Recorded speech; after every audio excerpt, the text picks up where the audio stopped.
morning, everyone. I call the meeting of House Veteran Division to order. Quorum is present. We're going to start off with the Pledge of Allegiance.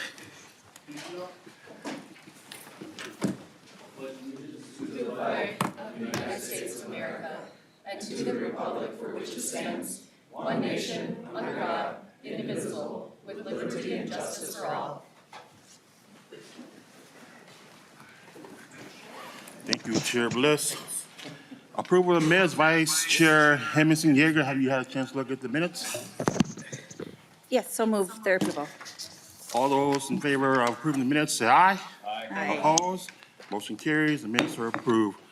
The first bill on the agenda is House File 1855.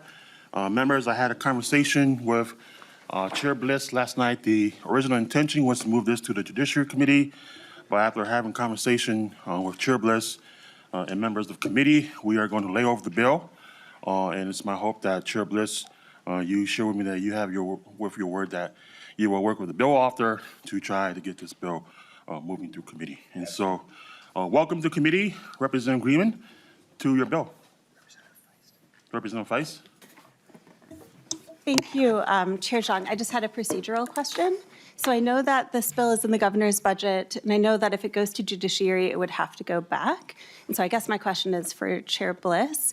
Would you feel comfortable, I feel that this bill is really important. I've had the opportunity to work with Christy Janago a lot, and I trust her. Is she up there now? Anyway, I was just thinking, I would love to see this bill continue on its path to judiciary, but my understanding is that it would come back, that it needs to see this committee again. And so I was wondering if we could vote it to judiciary and then it would come back. We feel that there's enough of a concern on the bill that we need to address it now. And it's my commitment that we'll have it done within a week or so. So it's not going to slow it up at all. A little bit maybe, but we want to move it on. It's a very important bill. We want to make sure we get it right. There's a lot of difference between us and the Senate right now, and it's substantial differences. So we want to make sure that we take care of our veterans and do this right. So before it moves out of this committee and onward, we just want to make sure that we're doing the right thing. Yeah, thank you so much, Chair Bliss. And I share your commitment to veterans and to this bill, and I look forward to doing anything I can do in my role on this committee to help. Thank you. Welcome to committee, Representative Greenman, to your bill, House File 1855. Thank you, Chair Zhang and committee. It's nice to be back in Veterans. I spent my first 4 years on the Veterans Committee and bummed that I don't get to sit with you all today, but I'm in jobs at the same time. I am honored to present this bill, House File 1855. This is a bill that addresses a predatory practice that is targeting our vets, and it is a simple, modest way through tools that we know work to address what we call claim sharks, or folks that are getting paid or that are getting paid or making a profit off of something that our government and service organizations offer for free. The fact that this bill is a top priority for the Commander's Task Force and the department reflects the urgency of addressing the growing problem of claim sharks. It's growing here in Minnesota and it's growing nationally. Here's the issue in a nutshell. A private industry has figured out how to make a profit off of veterans who are often vulnerable and desperate to get the benefits that they've earned from the U.S. government and from their service. And we all agree that the veterans deserve these benefits. They earned these benefits. They are owed to them. And the federal government has made it more complicated and cumbersome to get the benefits than it should be. Unfortunately, that's not a problem that we can solve at the state level. That is a federal problem. But a problem we can solve in our state is a for-profit industry that also can't solve that problem, but has made this a profit center. In Minnesota, the good news is we have made a commitment as a state and at the county level to ensure that veterans have the support they need to file claims and navigate the system through an appeals process to get the benefits they've earned. It's free, and veterans have a choice. They can get assistance free of charge from their county veteran service officer, from the MDVA, from the VFW, from the DAV, from the American Legion, and from lawyers who are accredited with the US VA. Our state has made this commitment, investment in taxpayer dollars to ensure that folks who are providing the service to help navigate with veterans have the training, the accreditation, and the trust that veterans should have in them and that taxpayers should have, that people are getting the benefits that they've earned. And when veterans have complicated appeals and they have a choice to work with attorneys that are bound by VA accreditation and their legal ethics and can charge a reasonable fee for their services. The VSO and the accredited attorneys offer veterans both choice and services to navigate and get the support they need. But like other areas with public benefits fraud, where there's an expansion of benefits and there's money to be made, we have to stay vigilant against the business models that target our veterans and to divert our taxpayer dollars from their intended purposes and from the people who earned those benefits. And to be clear, this is not the only industry where we're seeing massive increases of fraud targeting public benefits, where government and where individuals are the mark. Just on Monday in the House Fraud Prevention Committee, House Fraud Prevention and Government Oversight Committee, which I serve on, we heard from Superintendent Evans at the BCA that there's been an increase across the board in consumer fraud targeting consumers, targeting seniors, targeting veterans, in fraud targeting businesses and the private sector, and in fraud where government has been targeted as well. And like other areas of fraud, the abusive practices of targeting vulnerable vets and their families who are made promises of speeding up the process, of guaranteeing benefits, and other promises that these companies have no way of delivering for a price and often for a cut of their back pay and the compensation that these veterans deserve and earned and should get fully. This steals benefits from veterans and it defrauds taxpayers who have made a commitment to take care of and support the veterans who served our country, not a for-profit industry who seek an opportunity to make a buck. Now, the increase of veterans claim sharks follows a pattern, and I had a conversation on the floor about why now. Well, it actually follows a pattern. In 2022, the federal government passed the PACT Act, which expand health care and other benefits to veterans exposed to toxic substances like burn pits and Agent Orange, and provides in some cases for retroactive back pay. That was the biggest expansion of benefits we've seen in a long time, and it is very important. Veterans and veterans groups fought very hard for a long time for those benefits. But with an expansion of benefits comes an opportunity, comes a opportunity for both fraud and for-profit opportunity that we've seen in other industries and we have seen here too. So why are we here today? You're here today and you'll hear from later some of the veteran service organizations, the department, some of the Commander's Task Force, who are in the field doing the work and know how these sharks operate, have seen it, have worked with the veterans who are impacted by this. But in a nutshell, they advertise and market a service. Sometimes, often, if you look at the advertising, just go Google it, guarantee a result. They call it consulting or guidance and try to skirt the federal laws that prohibits charging a veteran for preparation, presentation, and prosecution of a claim. They have the veterans themselves submit the claim, and the veterans themselves follow the claim because these companies aren't legally allowed to submit the claims and don't have access to the system that the VSOs and the department do to track and follow that claim. And then at the end, they take a cut, sometimes a substantial one, of the benefits that the federal government and the state have promised. We've been tracking this problem for the last few years and trying to find out what can be done. And if folks, it's probably in your packet, but the United States Department of Veterans Affairs, the Office of Inspector General, has a fraud alert out that says it's not appropriate for any unaccredited quote-unquote claims consultant or representative to charge veterans a percentage of future payments or fees to assist with filing of initial benefits or claims. Veterans should decline assistance from anyone proposing such arrangement. That's the USDA. We have seen a fraud alert from the Attorney General in the fall. There is law enforcement at every level are tracking this. And this bill is a modest solution. It doesn't cut off choice. It doesn't cut off the ability to go with a private provider. What it does say is that private providers who represent the veterans have to be accredited by the U.S. Department of Veterans Affairs, and there needs to be a written fee agreement. It prohibits making guarantees of benefits and gives veterans the legal tools under our consumer protection laws that already exist to vindicate their rights when they've been ripped off. That's it. You're going to hear a lot today, and I watched the Senate hearing, from a self-interested industry, an industry that has created a business model, and you've probably already heard them. They've probably been in your offices. They've created a business model that is resistance to the transparency, to the oversight, and to the accreditation that this simple bill has. Now, like in the payday lending area, like in lots of other areas that have a business model that is predatory, you'll see the parties, the lobbyists, the companies that are operating mostly out of the state who've made this a business model. They're targeting our veterans families. They're not accredited, they're not followed or transparent to either the federal or state government, and we know that veterans are getting hurt. This follows the same playbook, and it's a huge issue.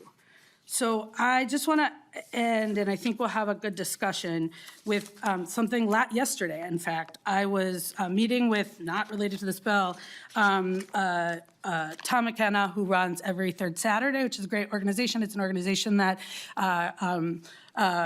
we had a bill last year supporting, a bipartisan authored bill. And he said, I just said, what do you think about this? Have you run into this? And he told me, I didn't realize, he was a DAV service officer and did these kinds of claims. But what he said to me was, just yesterday, he had someone reach out to him, a law firm from out of the state, and ask, would you put this disability calculator, this marketing tool, on your website to veterans? And he knew better, Tom McKenna. He said, why would I do this? It's offering a service for pay that I think might be illegal, and people can get it for free in lots of different places. But lots of what he also said to me is, other folks who run these kinds of organizations may not know that. And so the marketing, the outreach, with the profit margin is something that even in conversations about this bill that I wasn't expecting, I hear from average folks in my community, which is representing veterans. I have the VA hospital in my district. I have the Minnesota Veterans Home in my district. I have a lot of federal workers and state workers who serve vets, and so I hear a lot about this. And members, I think that this is a really, really important bill. I'm disappointed it's not going to go on to judiciary. I worry that we're not going to have the time, since I think you only have 2 hearings left. So I hope as we have this conversation, you guys will hear the same urgency that I do and vote this out. Thank you, Mr. Chair. Yes, Mr. Chair, do you have the list? Janico, Dr. Chris. Greetings, Chair and members. My name is Dr. Christy Janigo. I'm the Legislative Chair of the American Legion Department of Minnesota and the Minnesota Association of County Veteran Service Officers. For my day job, I'm an Assistant County Veteran Service Officer, where I help some of the state's most vulnerable veterans find housing, navigate their involvement with the justice system, and access life-changing veteran benefits. The Commander's Task Force, of which the Legion is a member, along with 7 other congressionally chartered veteran service organizations, has unanimously chosen this anti-fraud bill as one of their 5 key legislative priorities this year. We're asking for greater accountability from those charging veterans for representation and more protection for our veterans. Examples of shady tactics unaccredited parties have used include gaining access to veterans' VA login and password, gaining access to their direct deposit information, promising a certain rating, stating they can speed up a claim, sending veterans to a private physician for a medical opinion while asking them not to see a VA provider, and even submitting an intent to file to establish an effective date while holding back the claim itself until as close to the year deadline as possible to maximize the back pay the agent will take a cut from. Veterans can receive representation on veteran benefits matters for free from county veteran service officers in all 8 Minnesota counties. Claims representatives in the Minnesota Department of Veterans Affairs and veteran service officers of the Legion, DAV, VFW, and other veteran service organizations. Some have insinuated that people who do veteran benefits claims for free are untrained lay people and not qualified to represent veterans on claims, but this is simply false. We have many rigorous initial training requirements and then are steeped in exposure to the work, awareness of VA procedures in the M21 and the 38 Code of Federal Regulations. My initial eligibility to do this work was my own lived experience as a veteran and having a DD 214.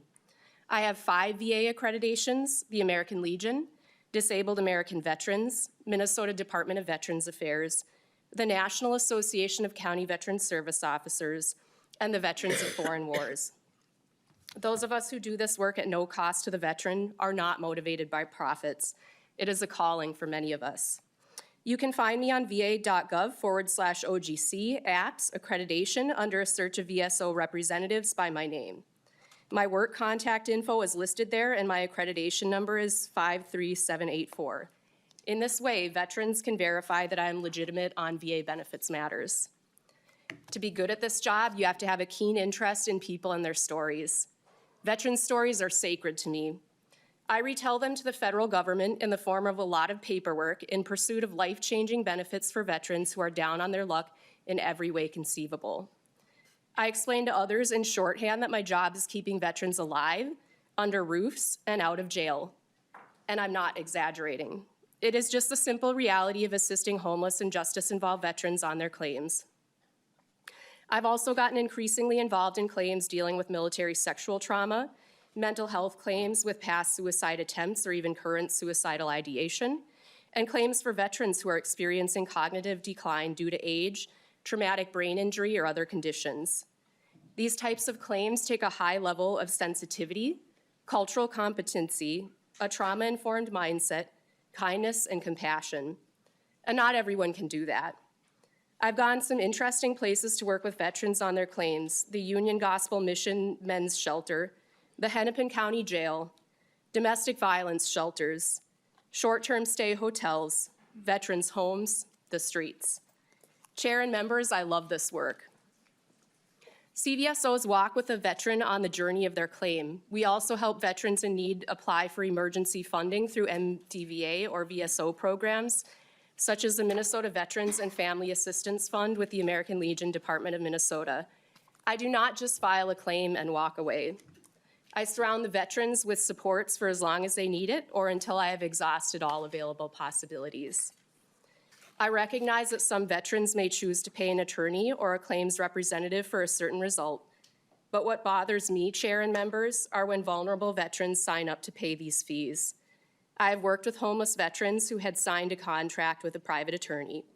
And I ask you, is it ethical for a private attorney or a business to profit off a homeless veteran? This bill will not solve that, but it may help to serve as a deterrent. Another thing that gets in the way of my work is the distortion of facts that are created by aggressive advertising online and other platforms that have misled veterans and sown misinformation.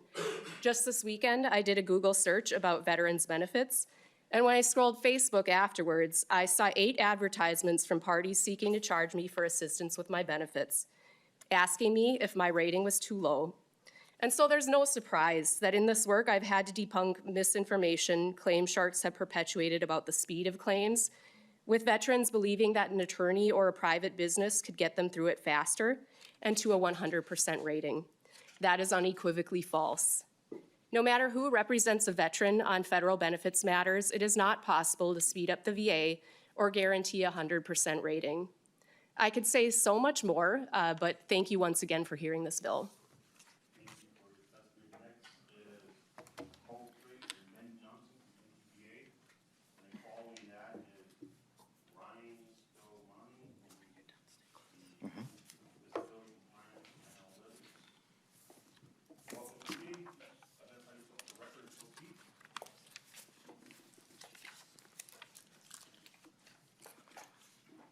Good morning, Chair, members. My name is Ben Johnson. I am the Deputy Commissioner for Programs and Services with the Minnesota Department of Veterans Affairs.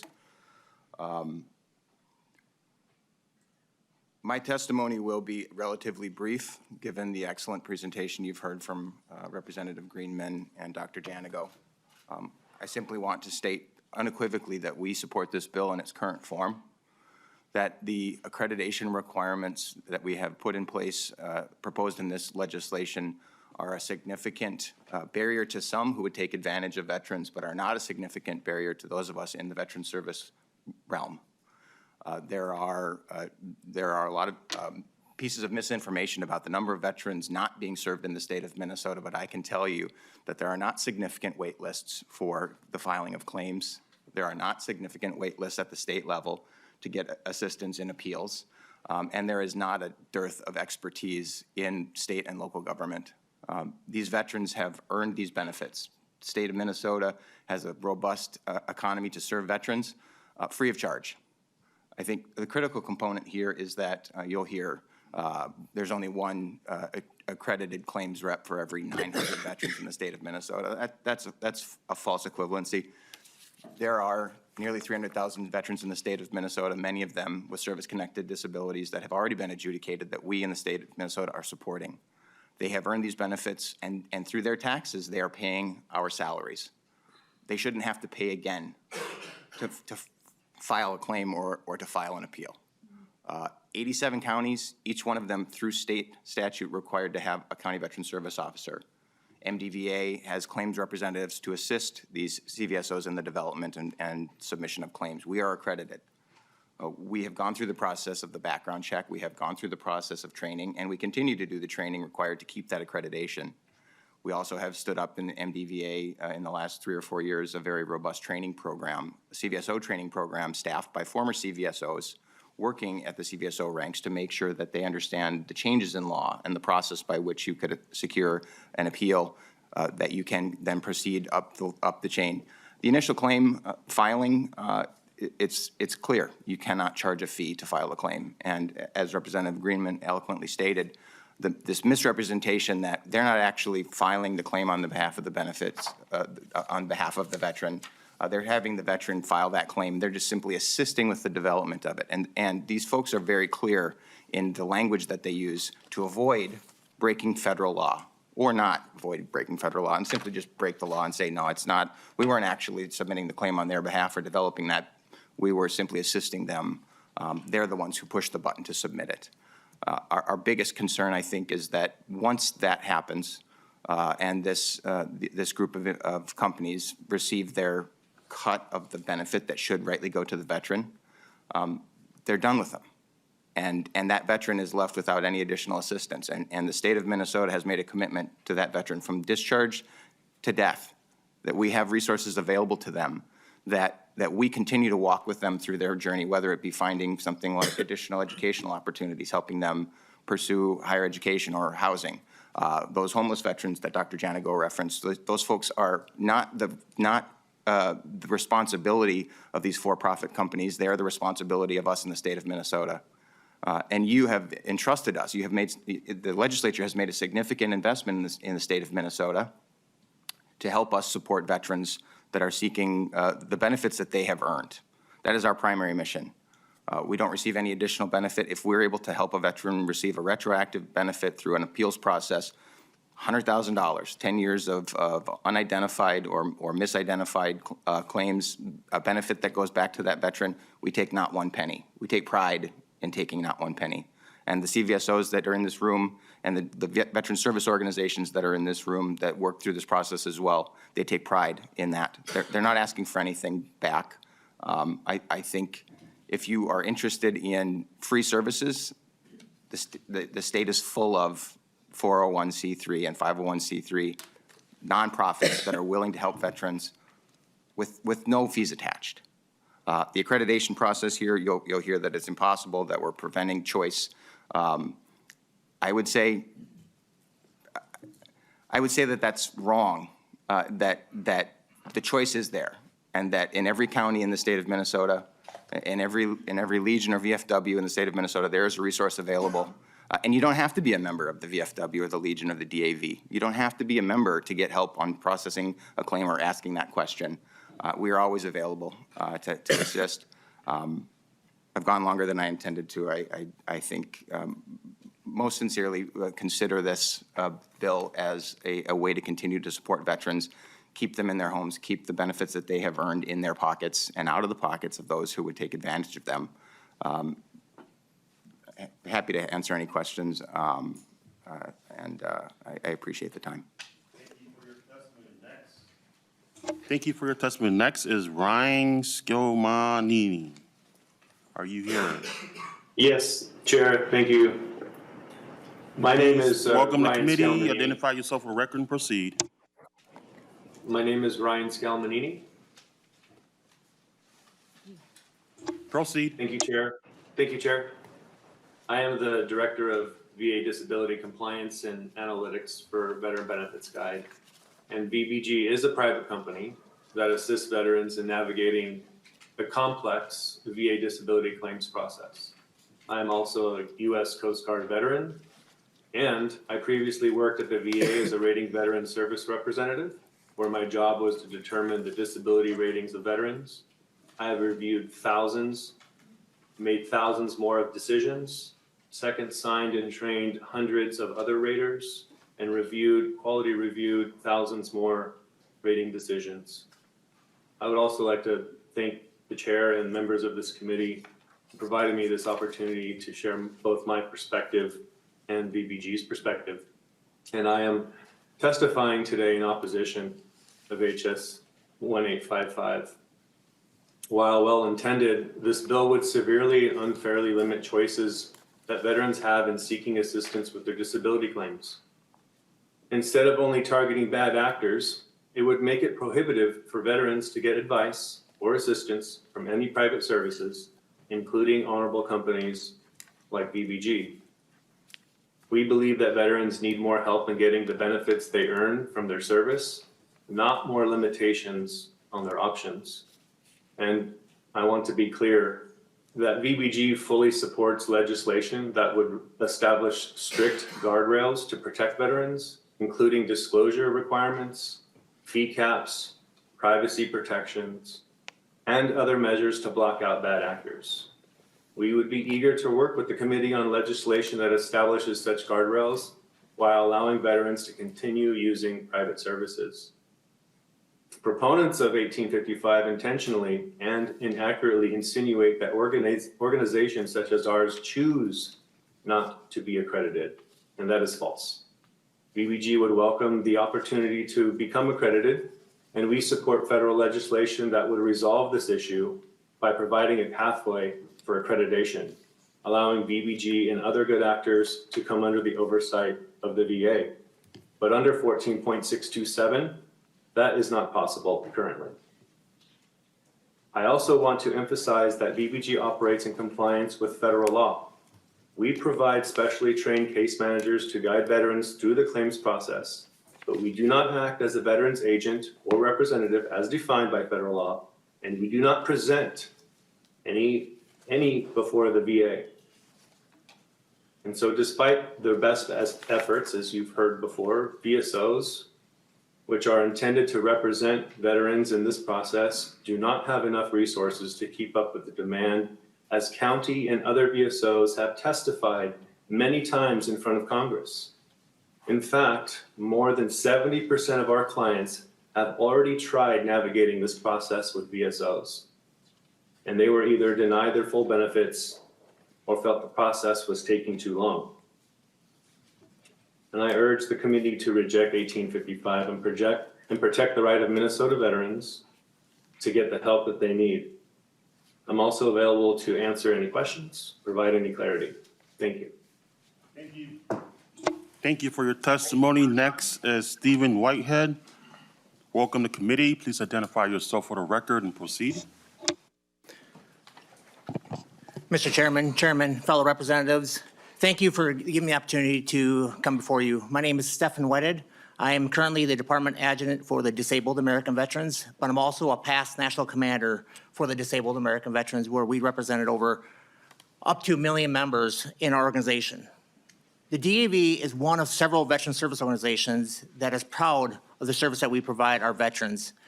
We don't charge a fee for the simple reason, as Dr. Jenigo said, we take pride in the work we do. When a veteran comes in to our office, they have a choice. They can choose the DAV to represent them, or they can go to the hundreds other organizations out there that they want to maybe use to go. Here in Minnesota particularly, we work really closely with our partners, such as County Veteran Service Officers, American Legion, VFW, to ensure that a veteran knows that if they are not happy with the services that the DAV is providing, they have the right to go over and receive free services. Now, to also echo what Dr. Jenigo said, I was taken back by the claim that our representatives are untrained. I'll tell you, every one of our service officers, before they even can start representing a veteran, go through a 16-month training, which includes college courses to ensure that they are fully trained and educated to make sure that they represent the veterans to the best of the veterans' ability. We listen to the veteran's story to ensure that the veterans actually are getting taken care of for everything. Instead of just coming to the office saying, I need help with my PTSD, we go through the whole military record of that service member to ensure that there's other things, that if there's other things out there that may also be a benefit they can receive. Because it's not just about the benefits that we represent. We're also ensuring that they can get their health care through the VA for all of the services that they have earned. So the benefits piece is only one piece of what we provide. We also then work with the families. The piece that we're all talking about here, the veterans, is very important, but also the veteran service organizations take care of that family member. So when a veteran passes away, there's benefits that that service member's family may be eligible for as well. So when that person does pass, we reach back out to that family member to ensure that they receive all information critical to them. As I was preparing for this hearing today, I was stunned when I was doing some research that, as the representative said, Mr. McKenna, I too received an email just yesterday from an attorney out of Rhode Island asking me as a DAV, as also, to share their resources on our website. Well, I looked that organization up. They're not registered in the state of Minnesota. We have people from out of state coming in to take advantage of our veterans. And then to have veterans call us up and say, well, they filed this. And one thing that the DAV and us VSOs are very proud of is making sure that the veterans aren't actually jeopardizing and filing a false information or false document. We protect that information and make sure that the veterans are filing what they can and not what they want. That's why we go through and make sure that we reassure that the records match what there's going on. And if it doesn't, we don't stop. We explain to them what they need to do if it is truly a service connected and related to the military service, how they can proceed moving forward. We don't push them away. We don't say, hey, nope, we can't help you with that. Go away. We will still file the claim because it is our right. It's that veteran's right to file it. And just to hear that the VSOs and the service organizations are ones denying these claims. The DAV, these VSOs, are not the ones denying these claims. It is the federal VA, not the VSOs. So a veteran to come back and say that we denied their claim is false. It is misinformation that these other organizations are using to get them to come and get them to pay them for their service. And that is just wrong. If these other organizations are truly there for the rights, and that is to take care of these veterans, they should share that information and be honest and open with the veterans and saying, hey, well, it wasn't the VSOs that represented you, it was the VA. And then as to Dr. Jenigo and also to Deputy Commissioner's point, we do not determine the level of disability. That is all by the VA. When we sit down with these veterans, we go through and make sure that we have all the important information for that disability. The federal VA has a disability chart that determines the level of rating. To have these organizations come out and say, oh, we can get you 100%, because, oh, by the way, I have also received that letter from attorneys. I'm a disabled veteran combat veteran from the Iraq War. When I was going through my process of filing my claims, I too was being targeted by these agencies, by these organizations, saying, hey, are you happy with your current percentage? I can get you to 100%. I can get you this. How can somebody come out and make that statement and feel comfortable with themselves? Because at the end of the day, they don't make that decision. So this bill here is critical for us because at the end of the day, getting these organizations to become accredited They stay on top, they stay informed of all the changes that the federal VA are making. Because it is constant. It isn't once a year, twice a year. There's constant changes to what form must be used, what additional information must be filed. And that piece of being accredited, you will be informed or you'll be educated on that piece. So the veteran can receive his or her care faster. Instead of prolonging it because, oh, I didn't know I had to use that form, which I've had veterans say that they've had to change because the person representing them didn't file the right form. Our service officers are trained to make sure that when there's a change to a particular form that must be used, they're using and filing the right form. So I wholeheartedly support this because I don't believe it's handicapping any choice for any veteran out there.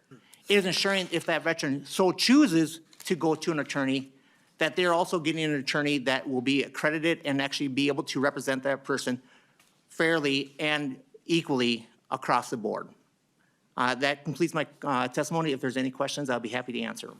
Thank you for your testimony. Please stay behind for member questions later.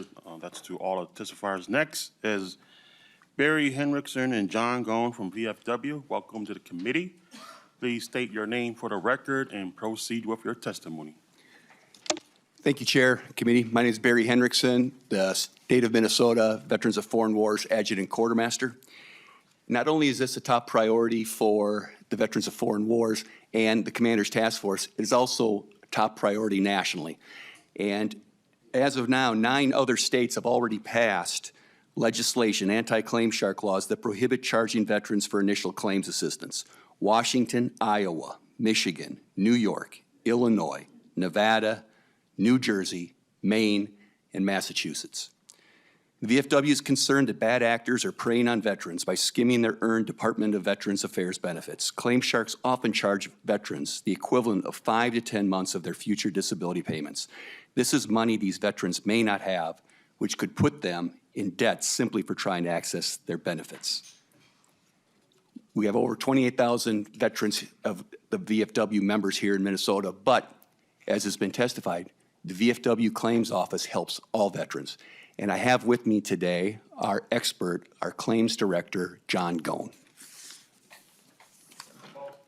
Welcome to committee. Mr. Gone, please identify yourself for the record and proceed with your testimony.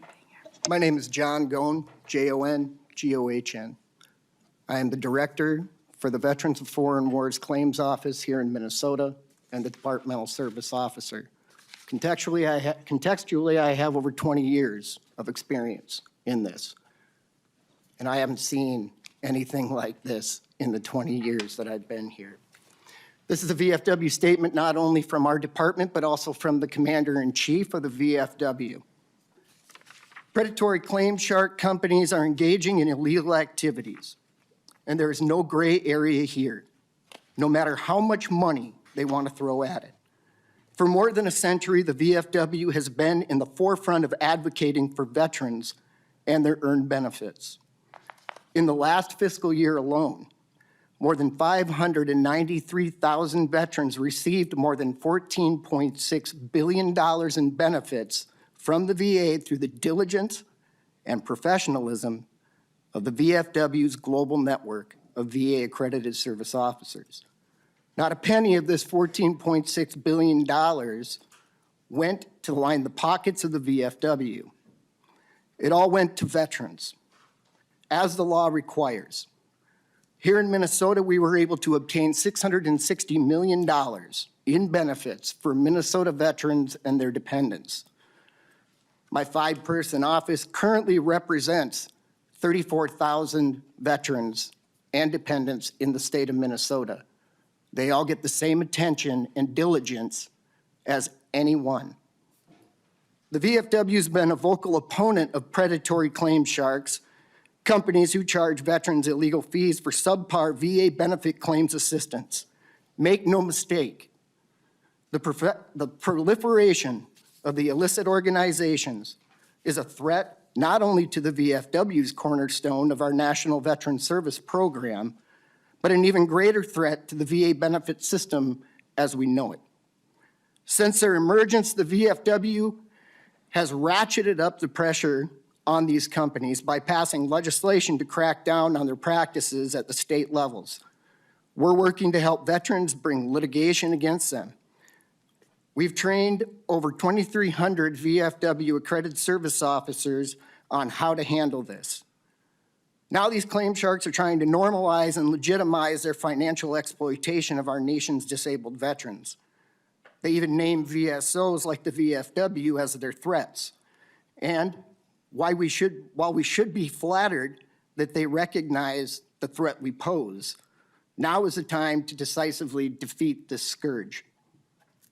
The bottom line is this: predatory claim shark companies are engaging in illegal activities. There is no gray area here, no matter how much money they want to throw at it. Their latest collusion is a desperate attempt to avoid accountability. This VFW has aggressively pursued this issue in all corners of government, solidifying the veteran community's stance on this issue. We encourage you all to read up on the facts, familiarize yourself with these issues, and to help as we have produced a VA claim shark fact sheet to you all. The VFW has testified before Congress stating, any group that fails to adhere to a VA's well-established standards of accreditation and fee agreements should be greeted at the door by the Capitol Police, not offered a seat at the same table. We have no opposition to accreditation. We would love for them to have accreditation in their ranks so that they are able to be held to the same legal obligations as private attorneys who are accredited and veteran service officers alike. Anyone supporting a pay-to-play company is not only disrespecting our Minnesota veterans who gave diligently to this country and put their lives on the line and earned the benefits that they deserve. By taking advantage of these individuals, it is immoral. And we believe that any company profiting off the backs of them is simply unacceptable. We equate what they do as throwing a bunch of spaghetti noodles that are wet against the wall and hoping that a few of them stick. Knowing many of these claim conditions are frivolous and some are fraudulent, absolutely fraudulent. They're not held accountable if that's found. If there is a claim that's found to be fraudulent by the federal government, that would solely lie on the shoulders of the veteran, as there is no accreditation, and they have stated that they do not represent, and they only assist. If fraud is found, that veteran held liable could not only lose every benefit that they have earned, but they could spend time in jail with many, many excessive fines and fees. Our Veterans Benefits Guide individual stated that they would like guardrails, and they're fine with that. This would be resolved if they simply had accreditation to legally represent in all facets of VA law. We highly encourage you to pass this bill and protect the veterans of the state of Minnesota who have given so diligently to protect the country that they love. Thank you very much. I will be around for questions afterwards. Thank you for your testimony. Next is Brian Lewis.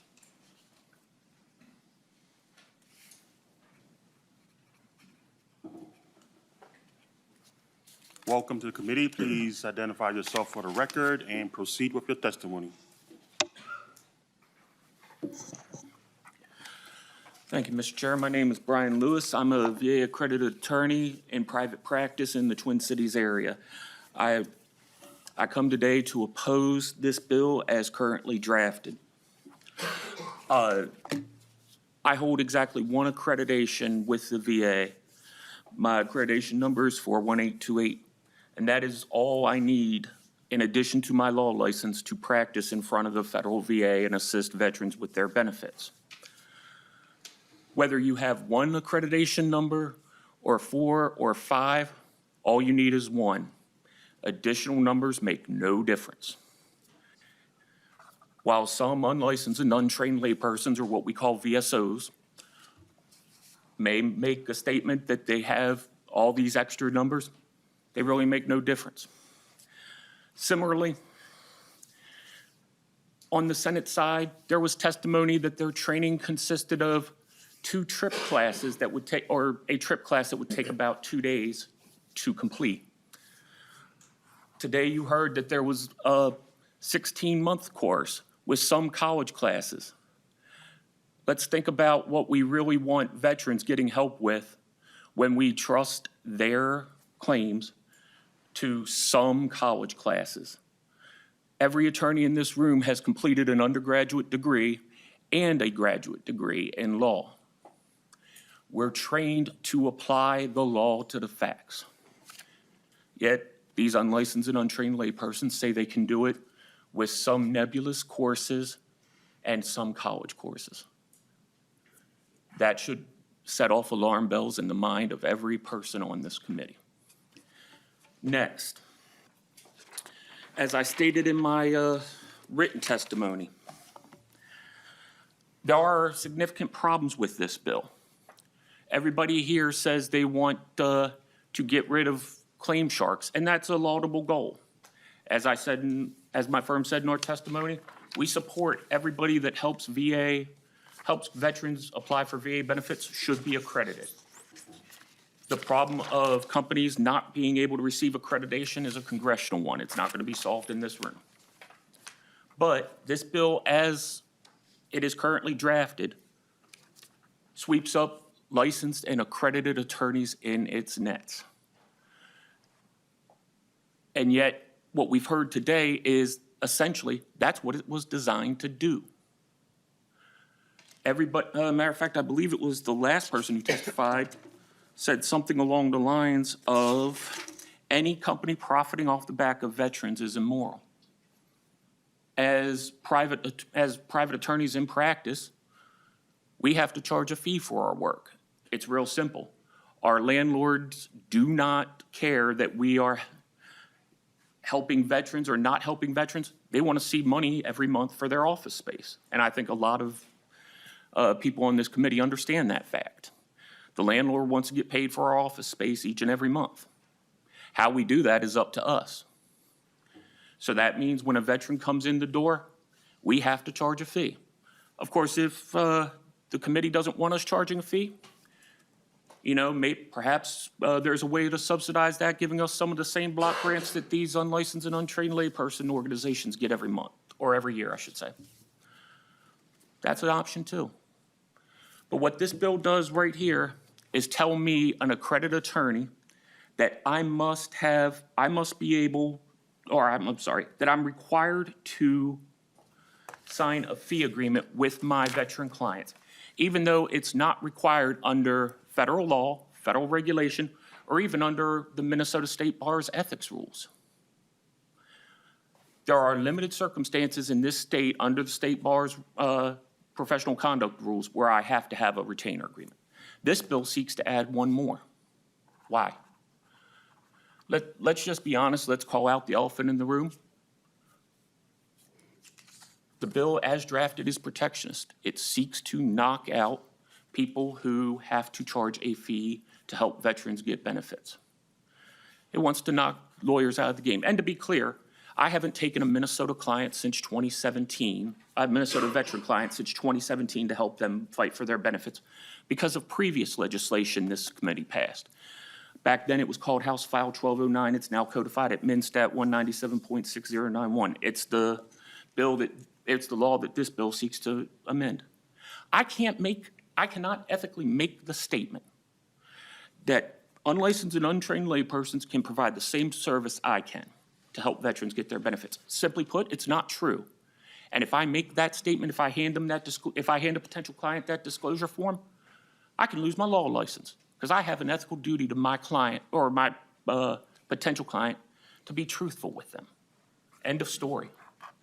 And if I'm not, the bar is going to come calling me and invite me down to have a conversation and say, oh, by the way, put your law license here on the table as you come in to talk.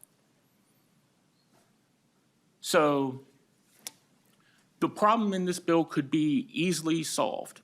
And it could easily be solved in this way. This law shall not apply to any person or organization accredited by the U.S. Department of Federal Affairs under Title 38, United States Code, or Title 38 Code of Federal Regulations. That's an easy fix to this problem to get rid of the problems and protect accredited attorneys and claims agents from what this bill seeks to do, which is hopefully chase out what are called claim sharks. The other big problem in this bill,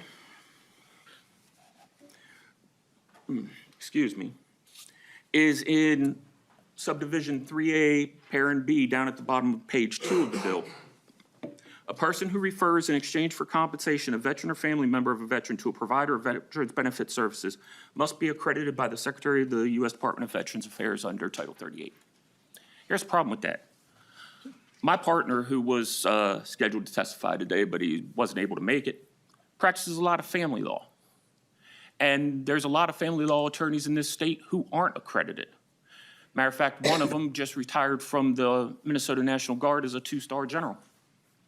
So if she refers a client to me, even though I wouldn't take them because they're a Minnesota resident, if she says to me, I would like you to help this client or this client of mine get VA benefits, she herself has to be accredited.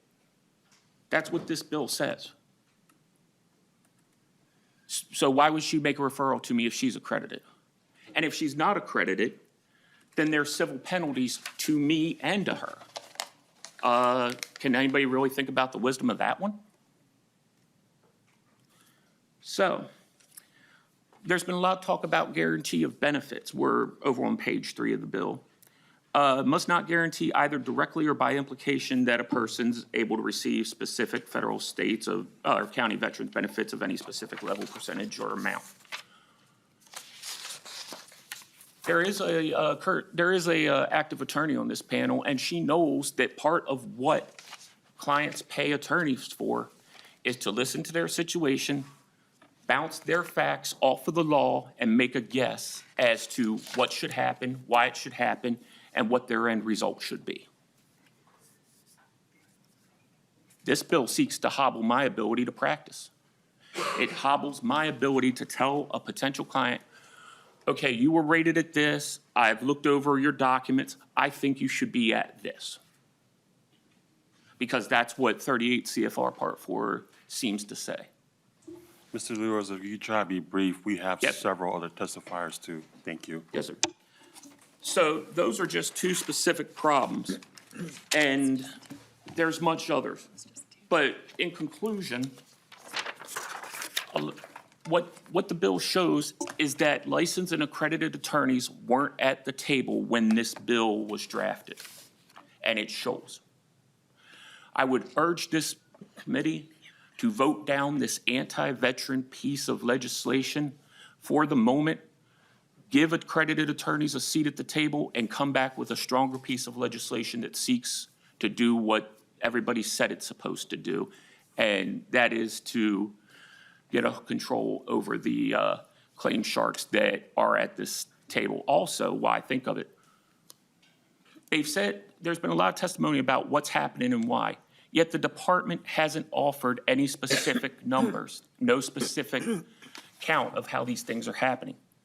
Perhaps somebody should ask them where the numbers are about how this problem is and why this problem is. As a great president once said, the 9 most terrifying words in the English language are, I'm from the government and I'm here to help. Thank you, Mr. Chair. Mr. Chair, Thank you. Mr. Lewis. testifier could stay behind. Mr. Lewis. Little advice in future committees. We are supportive of our veterans in this committee. We're a nonpartisan committee. When you degrade our county veteran services officers like you have multiple times in this committee, it hurts your case. Trust me. Our county veteran services officers are dedicated public servants, are dedicated to the veterans, and I do not appreciate you referring to them in a degrading manner. Thank you. There you go. Next is John Baker.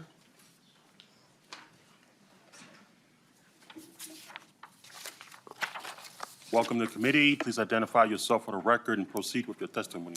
Yes, good morning, Mr. Chair and members. My name is John Baker. I am the Executive Director of the Minnesota Association of County Veteran Service Officers. I'm also retired from the United States Marine Corps. I am also an attorney, and I have been involved in this process from the start. And I'm a retired professor of criminal justice from St. Cloud State University. I represent about 165 accredited county veteran service officers throughout the state of Minnesota.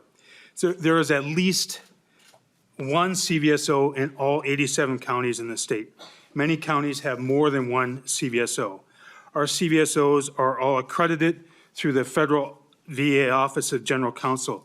Their accreditation process is very rigorous and requires annual education benefits. Dr. Janigo already went through that process. Matter of fact, last week, we were just up in Bemidji, the northern half of our CVSOs went through a 3-day training process hosted by the Minnesota Department of Veterans Affairs, our partners. Our CVSOs get annual training they get more credits than they actually need for their accreditation. So we work with the MDVA and the National Association of County Veteran Service Officers in that accreditation process. Our CVSOs are held to a very high standard, including accountability through their accreditation. I want to note for this, the members, that there is no accountability for these unaccredited claim sharks that are preying on our veterans in Minnesota. The services a CVSO provides is completely free to the veteran and their families. There are no wait times to see a CVSO, and a veteran can see any CVSO in the state. They don't have to go to their CVSO in their county. There is not a single CVSO in this state that will turn away a veteran. They also represent family members, and that's really key. Our CVSOs not only work with veterans, but with their family members. Our CVSOs help with the initial VA claims, but they also connect veterans, and connect is a key word here. They connect veterans with a wide variety of services available at the state and federal levels. So they can also, if a veteran is having some homeless issues in the interim before they get their VA benefits, our CVSOs can connect with the SSAP program at the state of Minnesota, so they can access these state benefits as well. Dr. Janigo talked about some of this. Our CVSOs also have relationships with our partners at the Legion, VFW, DAV, and all the other nonprofits in the state, including MACV. They also work with homeless and justice-involved veterans. That's really key. This committee last week just approved a program for funding for technical assistance coordinator. Thank you, Representative Feist, for that. That was really you and I's discussion that I came up with that idea. Providing money for technical experts within our CVSOs that can go around and help CVSOs, women veterans for particular. Maybe a CVSO in Greater Minnesota doesn't deal with women veterans every day, but we got a technical assistance coordinator that can provide that expertise. We have one for justice-involved veterans and for suicide prevention as well. So just like a doctor at the VA, and this is I say this a lot when there's discussion about privatizing the VA. Those doctors at the VA know how to connect the dots, whereas a civilian doctor may not be able to connect the dots. Say there is a Vietnam-era veteran that comes to the VA hospital and they have some type of issue that VA doctor knows that is connected a lot of times to their experiences in Vietnam, whether it's Agent Orange or any other number of things. So that's a lot of what our CVSOs can do as well. Our CVSOs will walk, as Dr. Janigo said, our CVSOs will walk with the veteran their entire life and will be there for their family members at the end. I just had a CVSO contact me the other day that in southern Minnesota, she had a elderly veteran just pass away. He was 89 years old, and his spouse got contacted by sharks saying we can help get your husband burial benefits and all the benefits that he deserves if you pay us X amount of dollars. All that is for free. You know, a veteran, a qualified veteran can get all these services for free. And that's the kind of shark, not just VA benefits, it's for burial benefits, it's for GI Bill, it's all kinds of benefits that a veteran can get. There are over 300 accredited VSOs in the state of Minnesota available to veterans and their family members that can provide services for free. There are almost 50 accredited attorneys in the state of Minnesota available for veterans. And I want to say this, I am an attorney as well. And I want to say this, there are several attorneys that are testifying today. They do not represent the bar. The Minnesota State Bar Association has a very rigorous process by which they go through to either speak on legislation or propose their legislation. These attorneys that are here today, they are speaking for themselves. They don't speak for the Bar Association or for the other accredited attorneys. I know plenty of accredited attorneys in the state of Minnesota that take these cases. I completely disagree with just about everything that the previous speaker said as an attorney. Veterans and their family members have many different choices in the state. We just want to ensure that they have informed choices. My CVSOs get hit almost every day with a nonprofit that wants them, just like previous speakers, as the DAV adjutant said, they want the DAV to have their nonprofit on their website. So my CVSOs get hit every day. So we have, in MA CVSO, we have set up a rigorous process by which we evaluate these nonprofits that we will work with. And there's a ton of them that we are happy to work with. But one of the first things that we look at, I as an attorney, I'm going to look at whether that nonprofit is properly registered to do business in the state of Minnesota. In my research on the organizations that have submitted documentation, we'll be speaking today, none of those for-profit organizations are actually registered to do business in the state of Minnesota. As the members know, to do business in the state of Minnesota as a foreign corporation, say if you're a corporation incorporated out of Delaware, if you're going to do business in the state of Minnesota, you have to be registered as a foreign corporation. None of these organizations that are speaking today are registered as a foreign corporation in Minnesota. They are violating state statute just by doing business in the state of Minnesota. I want to be very clear on that. So I'm here today to urge you to support this important legislation, which will require accreditation to work with a veteran and their family members. I actually prefer to call this bill the Veteran Anti-Fraud Claim Bill, because that's really what this is. We're looking, I know this body has been working hard and looking to reduce fraud on our citizens in the state of Minnesota. That's what this bill does, because we're really asking the legislature to ensure veterans and their family members are free from fraud. Minnesota has always been a leader in caring for our veterans and their family members. We have some of the best CVSOs in the nation. Matter of fact, the president of the National Association is one of our county CVSOs out of Waseca County. So passing HF 1855, and I encourage you to vote on this today and pass it to judiciary. It will ensure that we continue to uphold these values. This bill is not just about policy, it's about people. It's about our veterans in Minnesota. It's about ensuring that we continue to take care of our veterans. So I urge you to support HF 1855 and stand with individuals and communities that will benefit from this passage. Thank you for your time and consideration. Thank you for your testimony. Next is Francis White. Thank you. Are you testifying for him? Oh, okay. Mr. White is not here, so Benjamin Cross.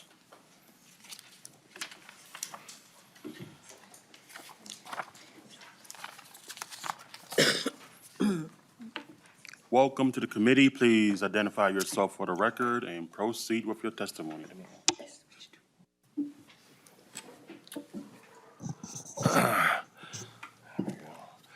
Good morning. Thank you for the opportunity to testify on this important matter.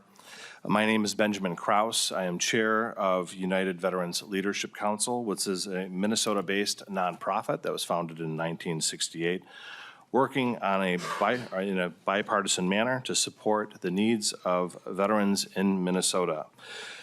There's been a lot of conversation about a lot of things, and so I'm going to have to go off script to at least provide some degree of value here. I don't want to retread what other folks are talking about.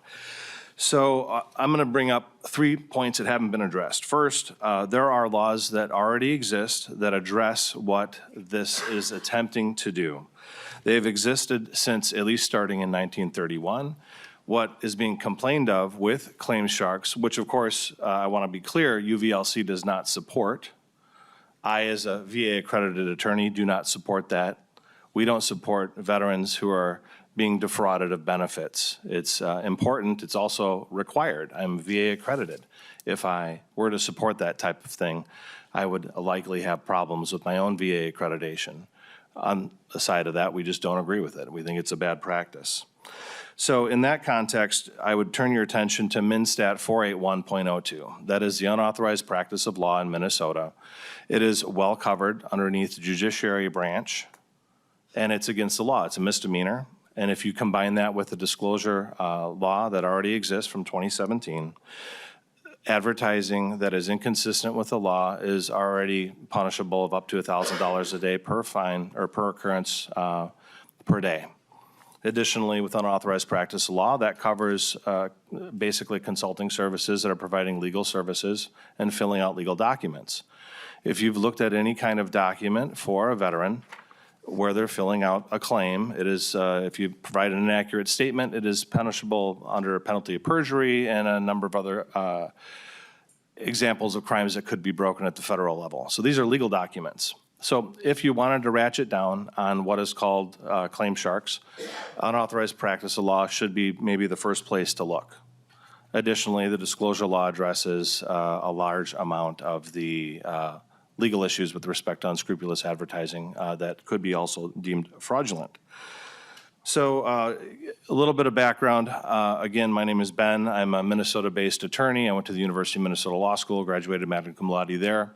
I am a disabled veteran. I served in the United States Air Force and have been helping veterans as a VA-accredited attorney across the country for over a decade. It's what I do for a living. It's how I feed my children. It's really important to me in what we do. I also help run UVLC, which keeps agencies and members of the public informed about the current status of bills and other issues within the state of Minnesota. So I was asked before I came in here to provide a little bit of an example of the difference between what it is to be a VA accredited attorney and why we are different than claim sharks. I also want to point out why we are different than CVSOs. UVLC, and me personally, I love CVSOs. I love MDVA. I, as a veteran, had to fight with the Department of Veterans Affairs for over 10 years for my own benefits, and it required me becoming an attorney to finally win.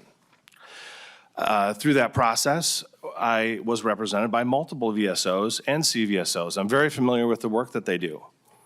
As an attorney, I'm also familiar with the difference. I am licensed to practice law in the state of Minnesota. I'm also federally accredited, and I'm admitted to federal courts to represent veterans on appeal. So what I do is unique and different. As a VA accredited attorney, I do not get paid on initial claims.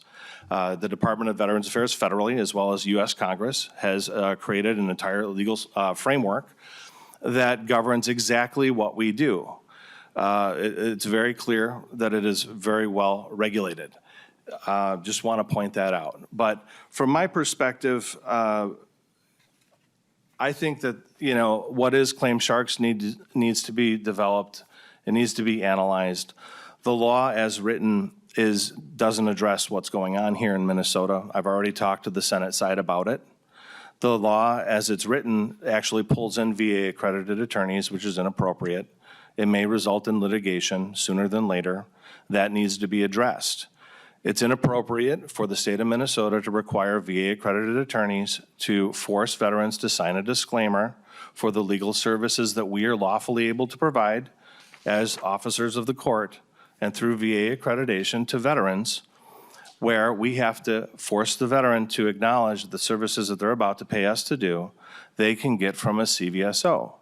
Now, this is not a bash on CVSOs. What I do as an attorney took 4 years of an undergraduate degree, 3 years in a Juris Doctor, and getting my law license and then getting VA accredited. A lot of different steps went into doing what I do, and the skills that we provide are different and unique. I also want to point out that many of the chartered VSOs, including disabled American veterans, have direct relationships with various law firms, including law firms in Rhode Island, where DAV does refer its higher level appeals for representation. The law firm's name is Chisholm Kilpatrick, CCK. That's a private law firm, not a veteran-owned law firm in the state of Rhode Island. When there's a good outcome on a claim, even a claim from Minnesota, that tax revenue goes over there to Rhode Island. I no longer practice here as far as representing Minnesota veterans because of the way the law is written. The law is written to pull me in, and if I violate it, in other words, if I don't force my clients to sign a disclaimer I disagree with, then I might be punished up to $1,000 a day per occurrence. The disclosure document is horribly written. It shouldn't be used. It needs to be addressed. I think this committee would be benefited to rewrite the legislation as it sits, to do a full rewrite of what used to be HF 1209 and then this particular bill, and make sure that it doesn't step on the toes of the U.S. Department of Veterans Affairs and the U.S. Congress, which has already decided over a decade ago that VA accredited attorneys should be able to represent veterans for a fee, especially on complicated matters that include potential court appeals up through the U.S. Supreme Court. Now, I want to bring up one thing that was mentioned here about the Minnesota State Bar Association and the Military and Veterans Affairs. They were not consulted about this bill. I talked to them and I asked about their position. They were surprised to learn about this bill. So when we're talking about, the official body of attorneys in the state of Minnesota, the head of the MSBA at least told me last week after I talked with the Senate side that they weren't contacted about it and given the opportunity to respond in a working group. That's very important, especially if you're touching on what attorneys do under the judiciary branch. As this sits, it pulls VA accredited attorneys underneath the Minnesota Department of Veterans Affairs. That's inappropriate. And it's a sub-agency. We don't respond or fall under the authority of the commissioner of the Minnesota Department of Veterans Affairs. We just don't. We fall underneath the Minnesota Supreme Court.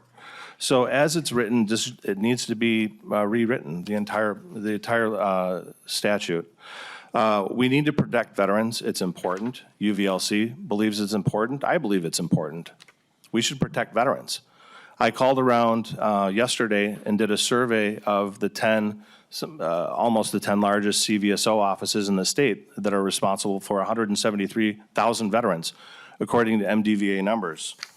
And I want to give you some feedback about what my observation was.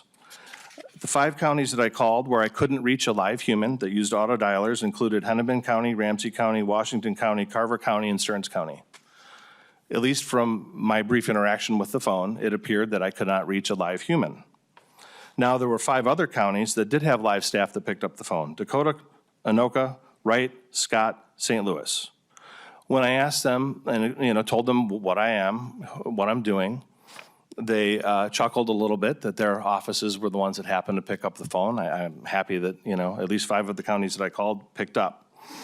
Now, I asked them about what it takes for a veteran to get in to talk to a accredited CVSO, and they said that you have to usually set up an appointment. They generally discourage walk-ins. The wait time to meet with a actual CVSO is 2 days to 4 weeks, according to the people that I talked to yesterday. And I'm happy to provide insight into that. Now, one of the things that came up that I was disappointed in was when I asked them about claim sharks, and I wanted to know about their experience. And it wasn't what I thought I was going to hear. I thought I was going to hear about the VFW flyer and the companies that were identified on it, some of which you are hearing from today: Veteran Guardians, Veteran Benefits Guide, companies like that. But that's not what they said. They were telling me about an awful experience with sharks taking money that they shouldn't take, et cetera, et cetera. And then they described a scenario that included apparently a VA accredited attorney that received a fee for the work that they did.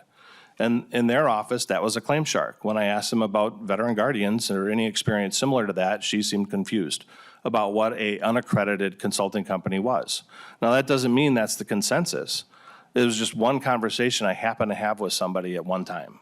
But I thought it was interesting that her example in her office of a claim shark was me, and I'm a veteran. So, pretty upset about it. So, thank you. I don't have anything else. Thank you for your testimony. Next is Marissa LaCourte.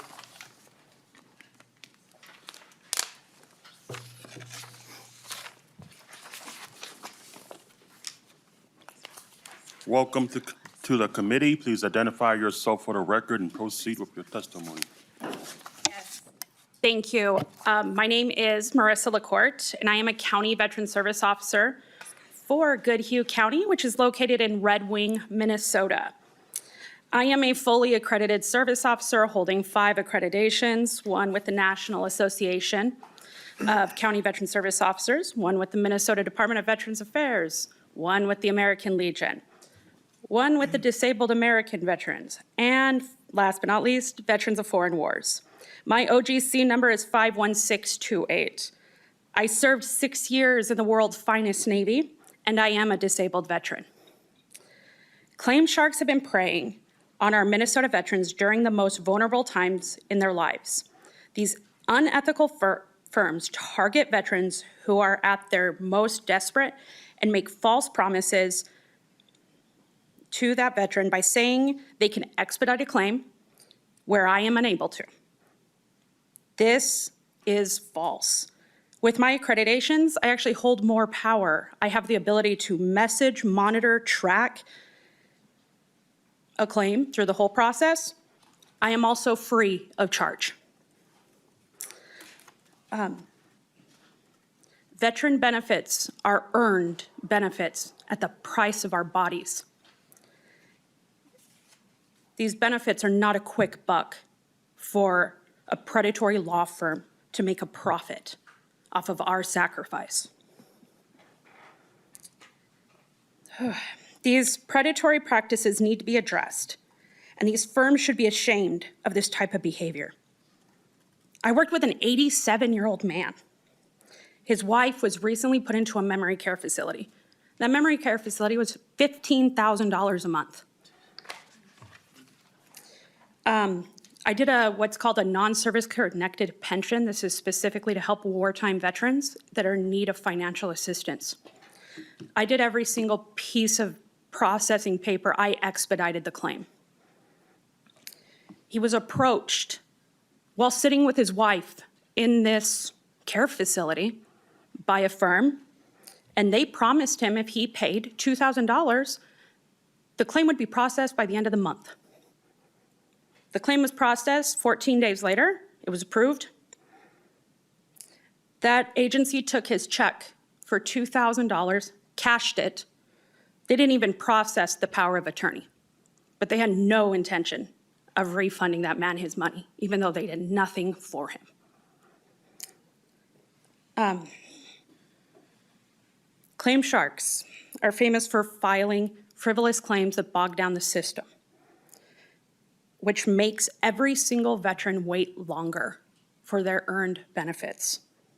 I have a veteran that I just worked with. He's a combat wounded Marine, 2 tours to Iraq. He just wanted some help with mental health. He got in with a claim shark. He didn't know who else to call. For $6,000, he got ChatGPT generated physician assistance letters.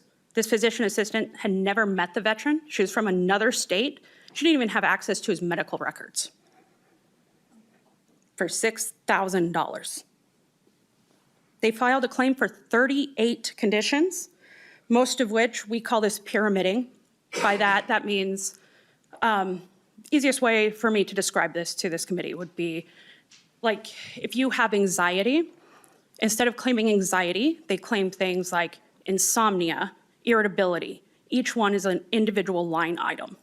It takes the rating professionals a while. They have to filter through that to actually process a claim. This is time and money that these people are having to take that shouldn't ever be taken.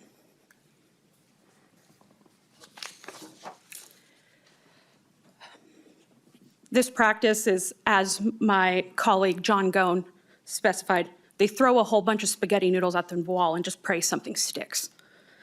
That veteran had to go to 26 exams. He missed 26 days of work, many of which were pointless exams. At the end of this veteran was awarded 40%. A combat wounded, 2 tours in Iraq veteran given 40%. When I worked with him, because I am an accredited veteran service officer, I filed a claim for 3 things. That veteran is now 100% permanent in total. He has every benefit he earned.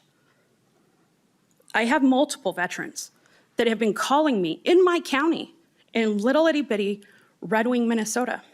They're being approached in the waiting room of ERs, asking them if they are veterans. And if they say yes, they're then grilled about, well, what's your rating? What's your disability rating? You know, I can help you get more. How is that not considered predatory? This proves that these law firms are not out for the veteran. They want a quick buck off of the suffering of our veterans. They are approaching them at the lowest of their lives. It is our duty as the representatives of the state of Minnesota to protect our veterans. I'm going to leave you all with the actual motto from the Department of Veterans Affairs: to care for him who shall have borne the battle, and for his widow and his orphan. It was said by Abraham Lincoln. Thank you for your time. Thank you for your testimony, Ms. LaCourte. Next is John Bloomstrom. Welcome to the committee. Please identify yourself for the record and proceed with your testimony. John Blomstrom from Veterans Guardian. Thank you, Co-Chair Zhang and Co-Chair Bliss. Members of the committee, I appreciate the time today. Before I begin, I do want to say and acknowledge the great work that county veteran service officers and other VSOs do, and to thank everybody in this room for their service to this great country. With that, I will say this. I'm the manager of government and public affairs for Veterans Guardian. I'm a Marine Corps veteran. I am not a professional lobbyist per se. I'm a government relations professional working on behalf of our company that serves veterans. Veterans Guardian's mission is to provide the best possible service to our veterans to ensure they receive all the benefits they're owed, the injuries they incurred during their honorable time in service to our great nation. I want to be very clear and upfront in saying that we are not adversarial to the VSOs or the trial attorneys. We are complementary. We offer an additional alternative in getting their claims put together. We do not act as agents or attorneys. We are not in violation of federal law, and we are fully transparent with our services. We are upfront with the veterans and letting them know that there are VSOs and free options available. In fact, we'll actually go help them find those free options. We'll help them get that service they need, and we'll actually thank them, hope that they don't need us, and let them go. We will never work with a veteran during their presumptive period, meaning from active service separation the first 365 days. We tell a veteran they don't need our service. We'll actually vector them to a VSO and let them know, again, you don't need us. The other thing we won't do is work with anybody that we feel could be filing a fraudulent claim. We just simply will not do that. Our fee is upfront, transparent, and during the disclosure period, we let a veteran know not only that there are free services available, we let them know our fee structure. We also let them know that we are a contingency-based fee model, meaning that if the veteran is not successful in getting their benefit increased, they do not owe us a thing, not a penny, not a dime. We don't touch their back pay.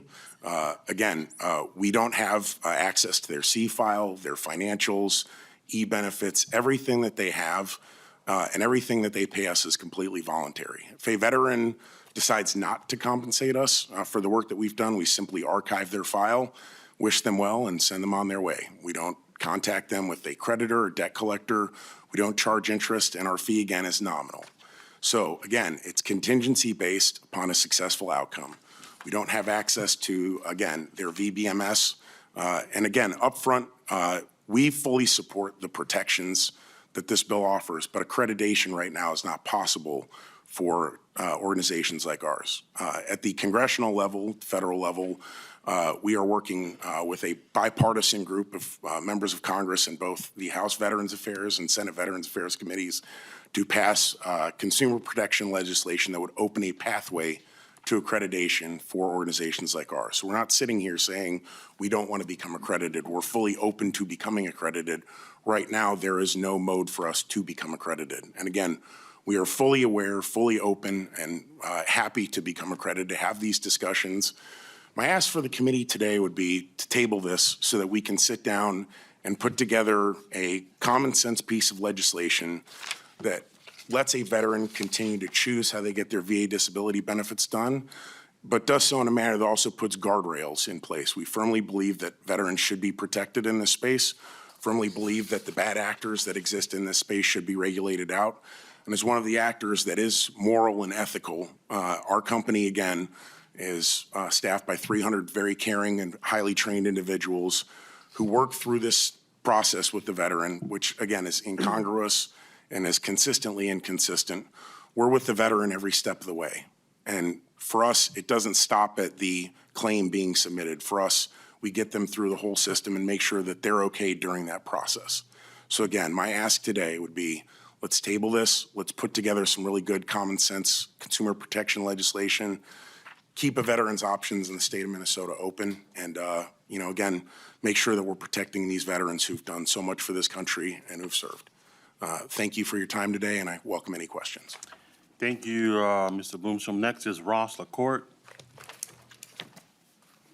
Members, we have about 20 minutes left, and so after Mr. LaCourte, I will open it to the public who wants to testify, and then we'll turn to Q&A. I do have a bill in a labor committee that I have to go present. I have 20 minutes left to go present. And so if I'm not here, I'm going to ask Vice Chair Henderson to take over the gavel. Welcome to committee, sir. Please identify yourself for the record and proceed. Good morning. I'm Ross LaCourte. I'm a retired United States Marine Gunnery Sergeant. I retired in the summer of 2023 and have become an active member in the American Legion serving as a district vice for the 3rd District, the DAV serving as the chapter adjutant for Chapter 40 out of the South Metro, as well as a member of the VFW, and I participate in a group known as the Eagle Group of Minnesota Veterans. Through these organizations, I've had the opportunity to travel throughout the state of Minnesota and to the U.S. Capitol, where I've met with fellow veterans, lawmakers, and everyone in between. One of the topics that continually come up is about claim sharks, regarding how they are treating veterans and how they are charging. I heard Secretary Collins, the new Secretary of the Veteran Affairs Committee, or not committee, but department, excuse me, as well as members of the House of Representatives Committee on Veteran Affairs, as well as in a joint session with the senators. They have all spoken out against claim sharks, saying their practices are unfair, unfairly targeting veterans in need. Some of the states, including Minnesota, have taken some steps in the right direction, with being one of the few states that have county veteran service officers. I believe there are a total of 11. One of these individuals probably could correct me on that if I'm mistaken on that number, but they do more than just disability claims. But one of the responsibilities as lawmakers you all have is to protect our consumers, and in this case, it is protecting the veterans, specifically for excessive or unreasonable fees. On one occasion, I am currently rated at 90%. The difference between 90% and 100% is about $1,400 a month. I was approached by a claim shark saying, "Oh, I can get you up to 100%. The thing is I would have to pay out of pocket. He would not take out of my back pay because that fee, that increase would not even be enough money for him to do the work. I would point out that a quote, fast claim takes about 6 months. And some of these individuals are probably going to chuckle because that's really fast for the VA. But that equates out to over $12,000 in back pay. 10% of that is $1,200 for about 4 hours of work. That means that for $300 an hour, how is that not considered an unreasonable fee? $300 an hour. That's on a fast claim for 6 months. Let's fast forward and double that because it'll probably take about 12 months. So now you're at $24,000. Now you're at $600 an hour. That is unreasonable. The second part of consumer protection is false or misleading advertising. By saying guaranteeing 100%, that is false at the bare minimum, but I would settle for the phrase of misleading. You cannot guarantee a service member a certain rating because you don't know what their service entailed. Maybe they had 2-3 deployments to Iraq. Maybe they didn't have the opportunity to deploy, especially in this day and age where the deployment cycle has gone down so significantly. The other piece is, in many of these cases, these claim sharks will still continue to charge the veteran regardless of the outcome of the claim, whether they were increased or not. Now, I know we've heard from some of the attorneys that do not do that, and I appreciate that practice of not doing that. However, there are more that are trying to take advantage of the veterans than are not. The purpose of veteran disability compensation is to help veterans with their lives through the sacrifices that they made through their bodies and their mental health. I implore this body to look closely and act in the best interest of my fellow veterans and immediately pass legislation requiring any claim filed for veterans to come from an accredited individual from the Veteran Affairs Department, and to eliminate predatory practices by claim sharks and banning for-profit claim sharks that prey on my fellow veterans. No veteran should have to pay for their benefits. No one should profit from getting their benefits. Thank you. Thank you very much for your testimony. Is there anybody from the public who wishes to testify? Okay, thank you. We'll close the testimony portion and we'll go on to member discussion. Members, I have Representative Bennett first on the list. Thank you, Madam Chair. And thank you for this bill, Representative Greenman. I think the idea is excellent. This was a really informative committee hearing, and I loved hearing both sides. And I want to just make a few comments just based on what I've heard, because this is also a complicated issue, as many things when we start on bills and they seem like no-brainers, as we might call them, and oftentimes there's so much more to them. So we have American Legions who offer these services and have wonderful services, and I thank them for that, and our veterans service officers who are amazing for our veterans, and thank you for that. And we should never demonize them, as Chair Bliss said. They're working hard for our veterans. But then we also have veterans who have private businesses, and many of them are veterans, as we've heard, who are offering services for a reasonable fee. We shouldn't demonize them either and lump them all, and I know you're not doing that, Representative Greenman, but in hearing the various testimonies, we have to be careful not to lump everybody in one big, huge mass, because I can see that there are two kinds of these private services. Some are the claim shark type who are preying on our veterans. They should not be allowed to do business in Minnesota. And others are legitimate businesses who are charging a fee, and veterans should have that choice if they would prefer to go outside of the government choices to pay a reasonable fee if they want to. It should be transparent. So what I'm, I guess, asking Representative Greenman, because I do support this bill, but I also believe it needs more work, is that at this point it seems to be taking a broad brush approach, and we have to get our little laser out and make sure that we're looping in and allowing the legitimate businesses, many whom are veterans, we heard from a number of them, who should be able to help veterans too. So I would ask you to work on some language a little bit more to give our veterans choice, but also protect them from the sharks. So thank you, Madam Chair. Thank you. Any response? In the interest of time, I will respond, but I'll keep that in my closing because I know that I want to make sure that there's enough time for. Cool. Thank you. All right, Representative Feist. Thank you, Madam Chair. I had just a couple preliminary comments about the lawyer stuff, and then had some questions about fees. I know it was said that lawyers weren't involved with this, and I just wanted to highlight the fact that Representative Greenman is a lawyer. And so lawyers were very much involved with this. But to the extent that we will be talking about how this impacts lawyers, that would be in the Judiciary Committee. And then I also just wanted to flag that the State Bar Association has a very rigorous process through the individual practice areas. I'm on one of those as a member of the Bar Association, and they raise up issues about bills, and I confirmed with the State Bar Association that they're not aware of any concerns within their membership, within those smaller committees about this bill. So I think that is important to state. Individual lawyers are allowed to have their opinions, but no lawyers, as part of that Bar Association vetting process, which is very rigorous, have said that they have any concerns.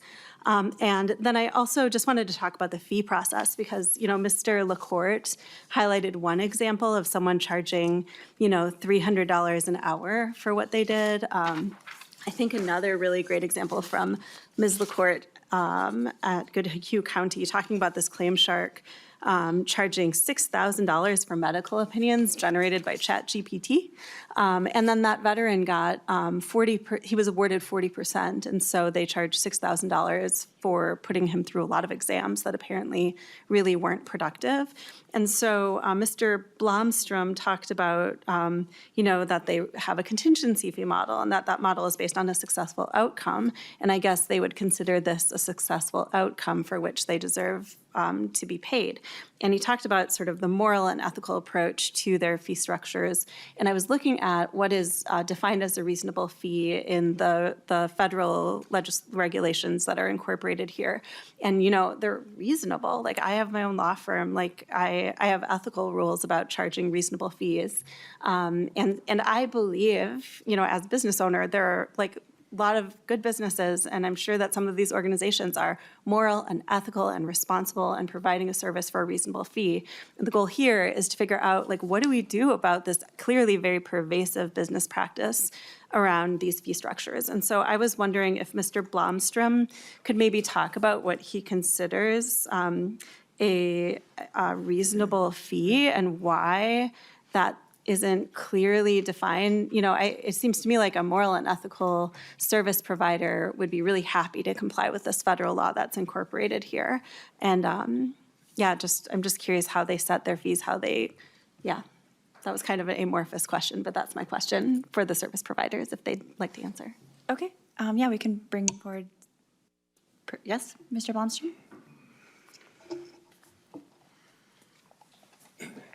Madam Chair, thank you again. John Blomstrom for the record, Veterans Guardian. So Representative, our fee structure, again, contingency-based, meaning we don't charge the veteran upfront. We don't touch their back pay. For us, it is 5 times their monthly increase. And again, that aligns with the PLUS Act, which we're working on Congress with. That is in the 119th Congress, HR 1656. States 5 times the monthly increase or $12,500, whichever is the lesser. Representative Feist? Yeah, thank you. So that's what you charge for something that people could get for free from qualified service providers. I'm just curious, what do you think about this example that was given in Goodhue County? Is that how you structure your fees, that if someone is awarded 40%, you would be entitled to $6,000? Do you think that's reasonable? Madam Chair, may I answer? Sure. Yep. Thank you. Representative, what I intimated from the Goodhue County example was that was charged up front. We do not charge up front. That would be quite unreasonable to charge a veteran upfront for that fee for service. That is something we simply do not do. Okay, just doing a time check. We have 5.5 minutes left, and I've got 4 people on the list, so, and plus closing comments. So Representative Feist. Thank you so much. I'll be super fast. Yeah, so perhaps there are service providers who are providing reasonable fee. I don't know that I feel like any fee is reasonable if they can receive these services for free. I feel like a 2-week wait is pretty good for my law firm. I might schedule a consult out 2 weeks. That doesn't seem unreasonable. So I'll just leave it at that, but I think we obviously need guardrails here. Thank you. Thank you. Representative Co-Vice Chair Olson. Thank you, Madam Chair. I have considerable concerns with this. I feel as though we're slamming a door shut, and there's nothing to fill the gap that there will be in this room. 280,000 Minnesota veterans, and all of a sudden, we take an entire area or arm of this section away. That's my biggest concern. I don't want us to look like what the VA was 10, 15 years ago when you couldn't get an appointment at the hospital and we were actually providing a disservice to our veterans. That is my number one concern. I really couldn't care less about lawyers. I'm sorry, I'm not one. If you make money, that's great. And if you don't make any money, that's also great. I don't really care. At the end of the day, my entire loyalty lies with my soldiers and my veterans. They're the ones that I owe greatly to. And having a gap where all of a sudden we see people frantically scrambling to say we need more VSOs, we need more this, we need more that, and then having to respond in kind, there will be a gap in that service. I am really, really concerned about the concept of sending this away today. It has to, if we send this away today, it has to come back to us. We have to meet prior to it coming back. We have to get the stakeholders involved, and we have to have a fine-tuned piece of legislation that keeps options for soldiers, keeps options for veterans, and protects them at the exact same time. And so if that's the commitment that we have today, I'm okay with moving this. But if that is not the commitment that we have, and if we do not get all the stakeholders in the room, and we don't have this conversation, and we don't hash it out in the meantime, there is no way that I can support a bill like this. Thank you.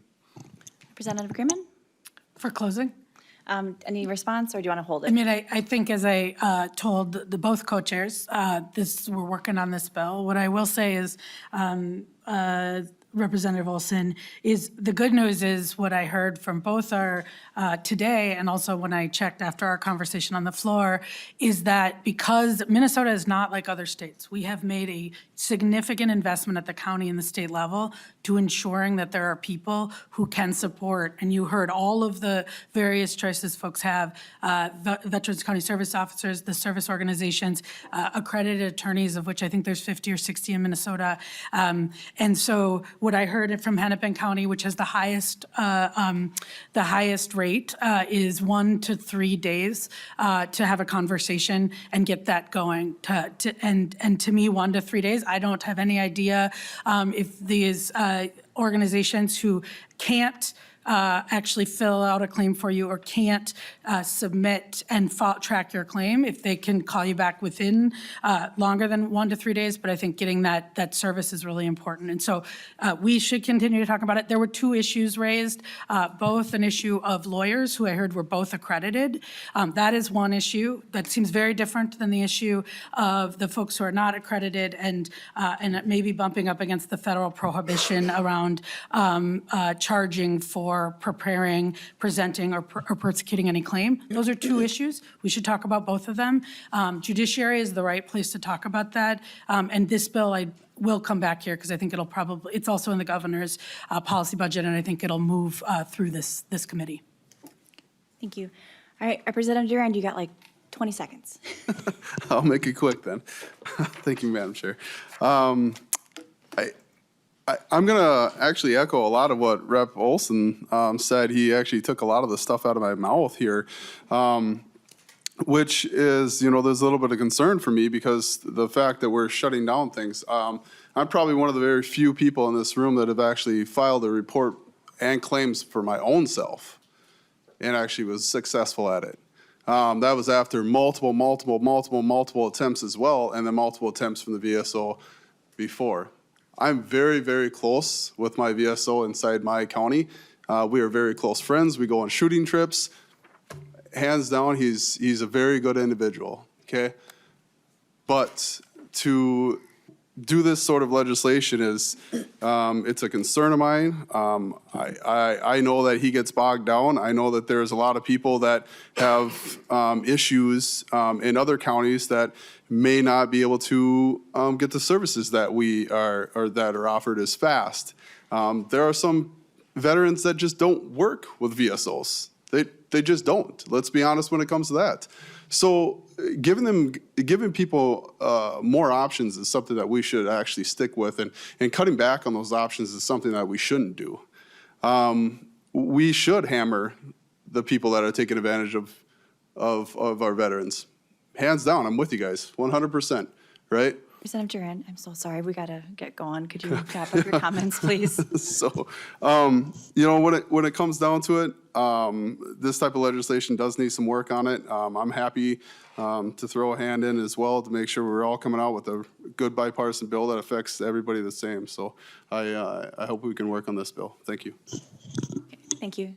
Chair Bliss. Thank you. And there is a definite need for the outside services. I personally know veterans that have went years trying to get their benefits and had to go outside. So there is a need. Our veteran service officers are wonderful people and they do yeoman's work. But this bill does need help. And we've spoken and we will pass this bill through the committee today. And but I do hope that you will work with the stakeholders, all of the stakeholders.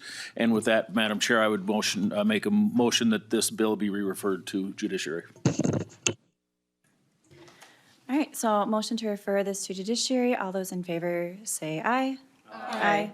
Any opposed? Single? Okay, motion prevails. On your way to judiciary. All right. Members, no other business. The meeting is adjourned.